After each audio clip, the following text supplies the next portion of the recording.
La lucha de clases no la inventó Marx. Vaya tontería. Se ha pretendido hacer pasar un hecho, una incontestable verdad de carácter económico, como un invento para desacreditarlo. Cuando la filosofía se nos presenta como una ocurrencia a lo Séneca, es decir, como una serie de principios salidos de la cabeza de un hombre, es natural dudar de ella. Por esa razón Marx, conociendo la perfidia de los enemigos de clase, tuvo mucho cuidado en aclarar que la lucha de clases no era ningún descubrimiento suyo, que no era una interpretación de la realidad, una forma de ver las cosas, sino el efecto de una determinada organización social. Acudió incluso a los socialistas utópicos para demostrar que ellos, ya antes que el socialismo científico, lo habían retomado.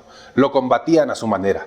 Era un incontestable hecho. Lo que Marx puso sobre la mesa, lo que descubrió realmente, es que todas las relaciones sociales existentes es la que existe entre las distintas clases sociales la que mueve la historia. ¿Pero qué determina la pertenencia de un hombre a una clase? Sencillamente, el papel que ocupa en la producción. Si yo tengo que trabajar para vivir, pertenezco a una determinada clase. Si yo vivo del trabajo ajeno, entonces pertenezco a otra clase. Durante milenios, esta relación ha creado un abismo entre los hombres, un abismo que sin embargo se ha zanjado con puentes ficticios, con ideas, de ahí el papel fundamental de la ideología en cada época. Los esclavos, los siervos y los proletarios tienen un común, el vivir de su trabajo. Si en algún momento dejan de trabajar, mueren, están condenados a enajenar su fuerza de trabajo a perpetuidad.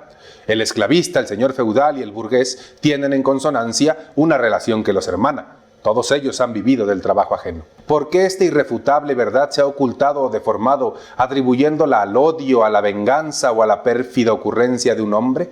Porque el hacer conscientes a los hombres y mujeres que día a día entregan su cuerpo y alma para incrementar una fortuna ajena, para contribuir a una felicidad que no es la suya, es realmente peligroso. Nadie puede negar que el dueño de la tierra vive mejor que el jornalero, sin necesidad de ensuciarse las manos sembrando y cosechando, que el dueño de la empresa, que jamás ha puesto un pie en la fábrica, nada en la opulencia, mientras el obrero tiene que deslomarse día a día solo para poder comer, que mientras uno tiene 5 o 6 casas regadas por el mundo, al otro se le va la mitad del salario en pagar la renta, que los hijos de uno apenas reciben los rudimentos educativos elementales en una escuela en ruinas, mientras los hijos del otro tienen abierta de par en par las puertas de las mejores universidades del mundo, que unos viajan hacinados en el transporte público 2 o 3 horas al trabajo, a la par que otros hacen el mismo tiempo en un avión a una paradisíaca playa.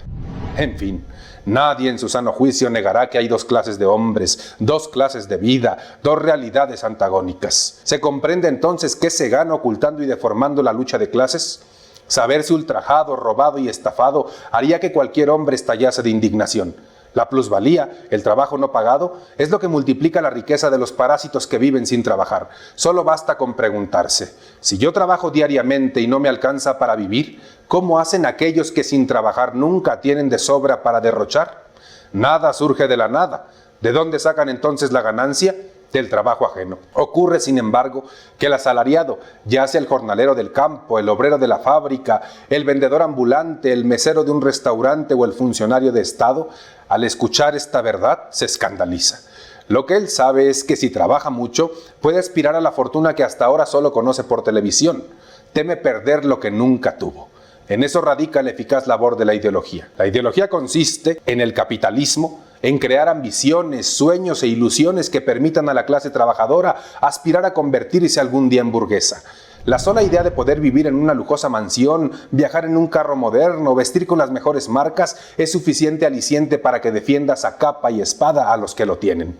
De ahí se desprende la simpatía de los Musk, los Slim, los Ortega y el rechazo de todo aquello que cuestione el orden de cosas establecido. La conciencia de clase implica entender el papel que ocupas en la sociedad, no para resignarte a tu suerte, no para aceptar la realidad como una necesidad, como una ley eterna o divina, sino precisamente para reaccionar racionalmente frente a ella. ¿Se puede aspirar a la superación material? Sí, es válido. No querer salir del atolladero, aceptar el mundo tal y como está, es propio de pusilánimes. Sin embargo, a esa aspiración debe seguir una reacción racional, es decir, de acuerdo a la situación dada, concreta, objetiva. ¿Cómo enfrentar a una clase de parásitos que acapara el 95% de la riqueza mundial? Hablando como ellos, vistiendo como ellos, soñando en ser como ellos. Todo lo contrario. A la acumulación individual hay que anteponerle la apropiación colectiva del trabajo social. La fuerza de los que no tienen, de aquellos a los que se les ha arrebatado todo, incluso su dignidad, radica en su número.